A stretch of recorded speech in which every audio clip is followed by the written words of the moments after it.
Okay, to do the clasp, there are slots. So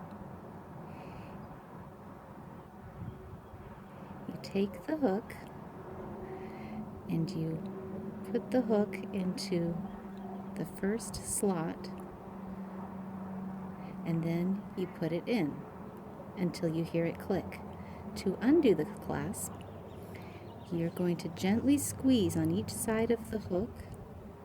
That will release it. Then you slide it forward. So one more time. This part of the hook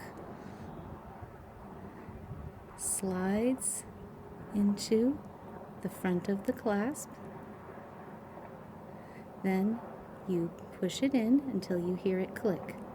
To undo it, you're going to gently squeeze on each side of the hook to pull it out, and then you slide it forward to undo the hook.